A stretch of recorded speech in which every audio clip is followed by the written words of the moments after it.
o pessoal e nós, claro, também adoramos o Chico Xavier e você também, com certeza. Você teve contatos com ele pessoais, assim, você conversou e o que que você pode passar pra gente? Porque ele é um orgulho, né? Eu sempre falo isso aqui no programa, que é um orgulho ser brasileiro por ter estado vivo junto da época do Chico Xavier, que é um negócio assim que eu acho que daqui 1000 anos vai estar escrito nos livros, Chico Xavier, uma coisa assim impressionante, né? Então, o que que você pode trazer dos seus encontros com ele para todo mundo, que muita gente vai assistir esse vídeo e eu gosto sempre de deixar a mensagem do Chico Xavier. Olha, eu comecei a estar com ele jovem. Então eu diria para você que assim, quando chegava no campo em que ele estava sentado, essa experiência eu passo para as pessoas sempre. Por exemplo, se eu estava a 5 metros dele, 10 metros, eu estava observando o Chico Xavier a 10 metros. Quando você entrava num raio, digamos, de 5 metros, mudava tudo em torno de você. Parecia que alguma coisa tinha acontecido com você. Uma coisa, o oxigênio era outro, a respiração era outra e tal. Um homem chamado Amor, bondade pura, sempre muito generoso comigo.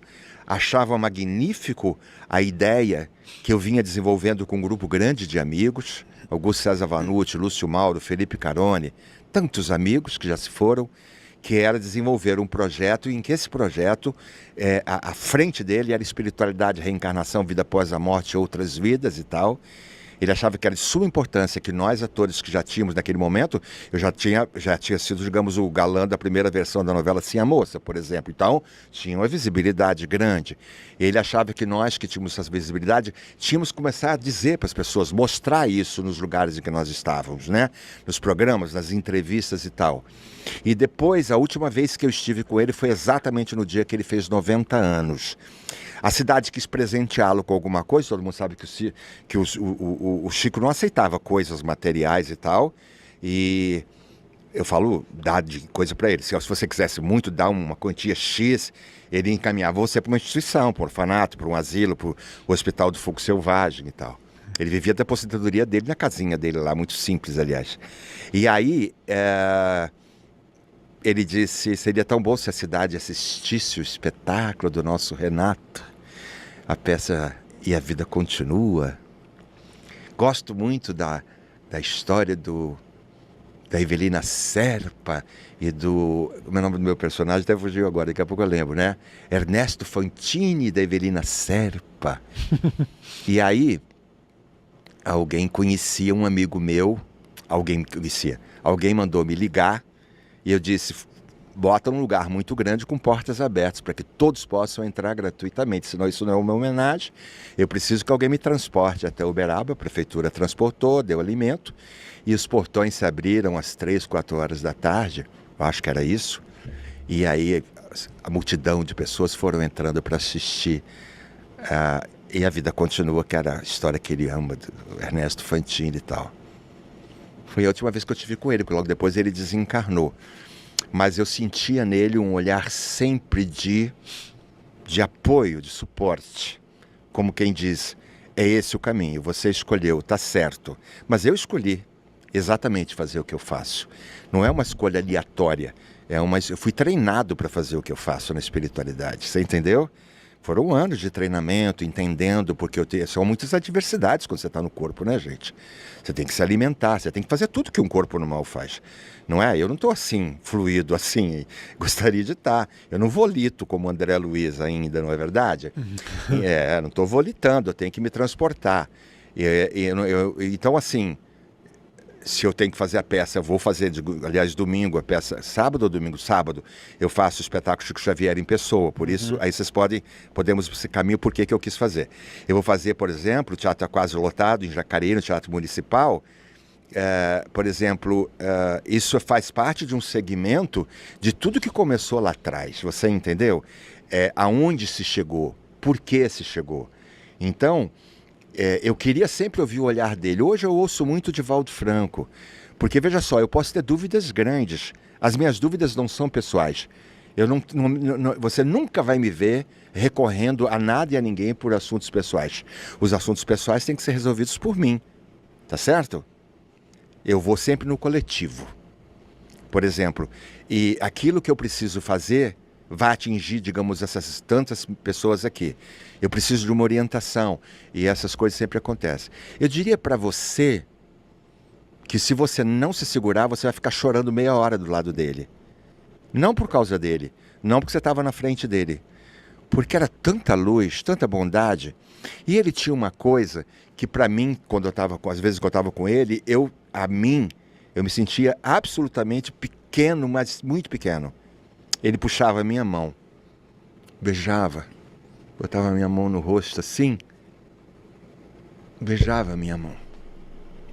Aquilo me dava uma certa coisa, sabe? Que assim, meu Deus do céu, como é, né? Por isso que eu falo que as pessoas, os grandes espíritos, Teresa de Calcutá, Madre Dulce da Bahia, Irmã Dulce, Chico Xavier, Divaldo Franco, Martin Luther King, Mahatma Gandhi, e vão ficar 3 horas falando desse povo todo aqui magnífico. Quando eles sentam ao nosso lado, eles se comportam como se fossem nós. Só os grandes fazem isso. Os pequenos são soberbos, né? Eles querem ocupar o lugar que você ocupa na janela. E o melhor lugar na janela só se ocupa por merecimento, por trabalho, por luta, por dedicação, por promoção espiritual. E aí vem a outra pessoa que tem vaidade, que está no seu lugar, que é ocupar o lugar que você ocupa. Esse lugar não é ocupável, ele é ocupado por quem trabalhou para o ocupado. Não é verdade? Sabe aquela coisa meio popular, o melhor lugar da janela, você está chegando agora e quer ocupar. Eu diria que vocês iriam sentar aos pés dele e ficar lá o dia inteiro assistindo. Ele falar, ele te olhar, e botar a mão no teu ombro, talvez dizer alguma coisa que você precisasse saber. Tipo, é difícil, ele falou uma vez para mim. Eu sei como é difícil. Mas você vai vencendo cada etapa. E você sabe que você foi preparado para fazer o que você faz. Porque senão o corpo não aguenta para fazer o que você tem que fazer. Então você veja, passado lá do início até os dias de hoje, mais de 7 milhões de pessoas me viram nos palcos, com todos os espetáculos teatrais que eu fiz, mais de 2.500, 3.000, sei lá, não faço essa conta que não interessa muito, mas eu tenho que citar, mais de 3, 4 mil instituições de qualquer segmento, porque religião, o necessitado não tem religião, ele é necessitado. Não fechou sua porta ou abriu a porta com as rendas geradas naquele local, naquela cidade, como vai ser em Jacareí sábado. E isso é um número muito grande. Então eu achei que eu estava com maturidade. Agora, só agora eu achei que eu tinha maturidade para fazer o pai das obras. Eu antes fiz as obras. Eu estava aprendendo. Fui aprendendo com cada obra. Fui aprendendo, ouvindo cada diretor, cada adaptação, cada personagem. Não é? Você pega o Nosso Lar, você tem ali o Wagner, né? Essa turma do Wagner de Assis e a Fabrício, para ouvir. Eu fui. E um dia eu disse, gente, eu estou maduro o suficiente para fazer agora a minha visão do nosso querido Francisco Cândido Xavier. E aí eu escolhi quem iria escrever, que é um dos maiores críticos que nós temos no Brasil, que nos representa no Emmy, no Grammy, no Oscar e por aí afora. Eu disse, eu vou deitar no sofá da minha casa e vou dar os relatos. Eu vou relatar e você vai saber formatar.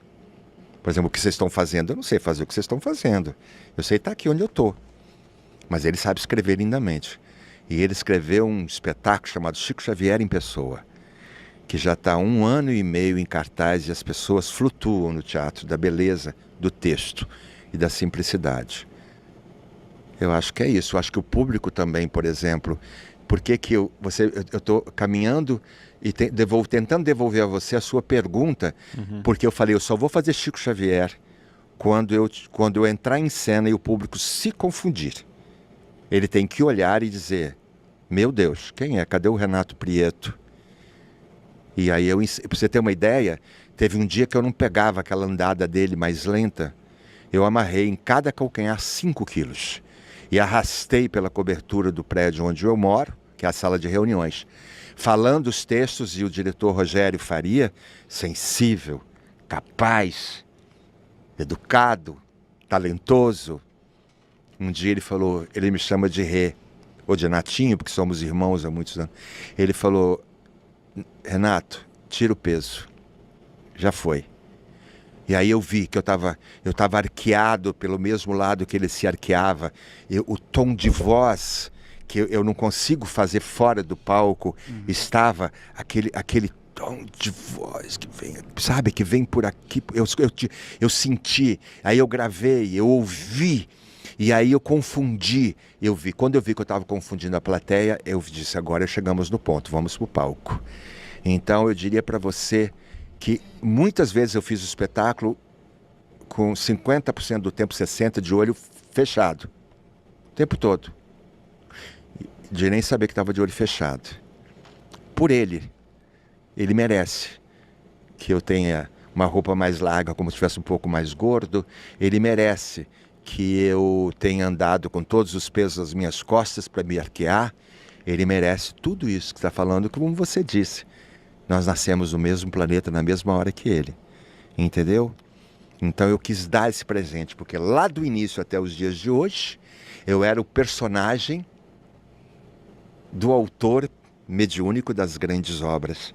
Inclusive personagem da obra mais famosa dele, que é o Nosso Lar, fazendo o personagem, se não me engano, o mais famoso no meio espírita, não é verdade? Acho que é o mais conhecido no meio espírita, né? Tanto que você vê, falamos antes de gravar, milhares de centros se chamam André Luiz por conta dele, milhares de instituições se chamam André Luiz por conta dele, milhares de pessoas se chamam André Luiz, já foi motivo inclusive de um documentário, por causa dele. Então eu falei, agora está na hora de eu contar a história dele. Então eu acho que eu estou conseguindo isso, mas estou preparado para ouvir todas as críticas e corrigindo.